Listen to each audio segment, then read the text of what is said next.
everyone, welcome back to my channel. Today we have a special guest today. We have Phil today with us. He's the regional manager for Oris and he's responsible for the operation in Hong Kong, Taiwan and China, right? Correct. If you want to say hi to our audience. Hello everyone. I've been checking out the channel from you, but it's hard to read or understand sometimes. Luckily there's the translate function. Speaking of Oris, Oris and DXM, we go way back to probably 25 plus years. Mm-hmm. We are the official retailers for Oris ever since I was a small kid. So we go way back, right? And I still remember my first ever mechanical watch, which was gifted by my parents, was an Oris BC2. Wow. Yeah. Okay. So we have a very deep relationship with Oris. My very first question to Phil is, how did you get into Oris? That's a very good question. Actually similar to you. I got the watch also gifted from my parents. So it was 2010 when I got it for my high school degree. I saw it in a newspaper, you know, one of these lifestyle magazines, just a small picture. And I told my dad, hey, I learned so much for my high school degree, can we make something happen? But then we had to find the watch because I think in Zurich we only had one dealer in like outskirts of Zurich. So we went there and we could buy it. And I engraved the watch and I have the watch actually with me. Wow. With me today is the Oris Raid from 2010 with the chronograph edition from a race from Switzerland to Paris. So yeah, here I got the engraving for the name of my high school and here the high school degree 2010 and my birth date and my name. Wow. And yeah, the story continues. Sorry if it's a bit of a long story. But your parents, they're also watch guys? They're into watches or no? No, absolutely not. My father is a sporty guy, so he wears a Garmin watch. He sometimes has also an Oris because of me. For like a nice occasion, he wears one. My mother has a Jägerle-Coulter Reverso. Nice. But back to Oris. I was wearing this watch, this exact watch, when I was skiing up in the mountains, like real Swiss people do. Yeah. And after skiing, you go always for a drink. Hot chocolate and something like that? No, beer and like some shots or whatever you like.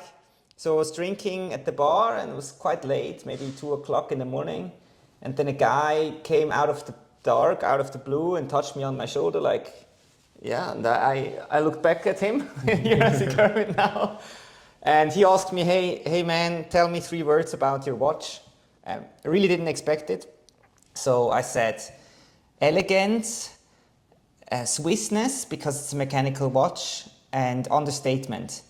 Because Oris at that time, almost nobody knew. And then we started talking, and it turned out he was the vice president at that time. He gave me his business card. Wow, that's a very interesting story. Like, life comes to no expectations, right? So I think that's so true, especially for watches. Most people buy a watch for a special occasion in their life. For a birthday gift, for job promotion, for a gift for their children or for their brother, or it has an emotional value. And yeah, I was at that time when I met Rolf, he's now CEO. I was a student studying business. And then after my studies, I sent him a letter, you know, print out letter by the mail. And then he interviewed me, very tough questions, very long process. And then I started with Oris and I'm here chatting with you. Wow, that's what an incredible journey it's like to enter Oris or to enter watch industries in general. And to this day, I wear it almost every day, I think. It's still a very timeless piece.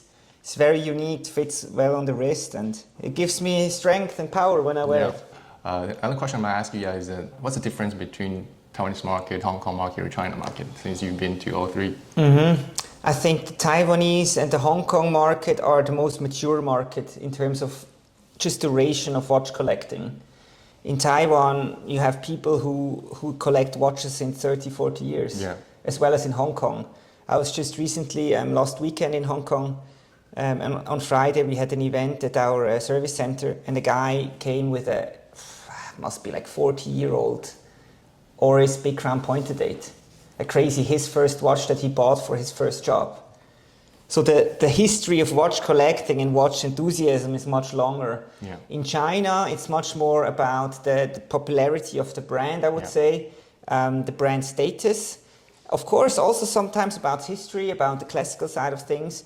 But for us, it's very clear in Taiwan and Hong Kong, much more mature market, more collectors in the market compared to China. If you compare our population to China, I mean, it's a big gap, but our Taiwanese market, as watch in general, is very mature, I would say. And the next question I want to ask is, like during recent years, we've seen you guys trying to upscale, trying to improve the brand image to another, I would say, a luxury level, right? And probably if you take into account for inflations or pricings, like you guys are going or entering into a very high range of market price target. So yes. Can you talk to us about like what's the process going behind, or why you guys are doing this way? We saw a clear direction from the watch industry in general, just Swiss companies exporting watches, and the average price is just moving upwards every year. It's the general market trend. For us, we've always been an entry-level luxury watch brand, and we had some outliers, PPX caliber 115, who were much more risen up. Now with the rising exchange rate or the strong Swiss franc, it's definitely not easy. Yeah. It puts pressure on our prices and puts us in positions where the competition is tougher. I think in the coming months and years we will also address this, that we will balance this newer price point with some entry-level pieces again or as well, so that we can offer our customers a wider range of products. So for Selita-based models to caliber 400 or newer calibers that might come out that are hand-wound and so on, who reach a higher price point, that we can offer, a wider offering of watches. Yeah, that's a good thing, or you can say a bad thing, because if you offer Selita movement and in-house movement at the same time, it's gonna be very hard to push the in-house movement because the big gap in price range. That's true. We see us as an inclusive brand at Oris. We don't want to be exclusive in a certain field. We try to welcome as many people as possible to our brand. But I get what you mean. The differentiation between an in-house movement watch and a Selita-based model should be clear for the customer, visually, I think. And I think we're working on this as well in Holstein. Yeah. I go back in a couple of days, so I'll make sure to do it. Yeah, and speaking of that, like I was watching a Major League Finals game, and one of the Yankees coaches were wearing an Oris. True. Actress, right? Yes. Yellow go. Yes, the Carrisford limited edition. Yeah, but how did he end up on that guy's wrist? He's actually hanging around with Oris for at least 5 years. He's called Aaron Boone. He's the head coach of the Yankees. I met him before. He's super tall. It's like 195 or something. He is just a watch guy in general. Our office in the United States is in Connecticut, so it's very close to New York and our office has a strong affiliation with the Yankees. Nice. And through personal connections, I don't know. You guys did a collaboration with Yankees, right? Yeah, exactly. But I think the initial contact was through Aaron Boone or some people in his network and so on. And now we're official sponsor of the New York Yankees. So we have one of these huge signage boards up there. And there's actually a Yankees Oris bear in the stripes of the Yankees with the jersey. Nice.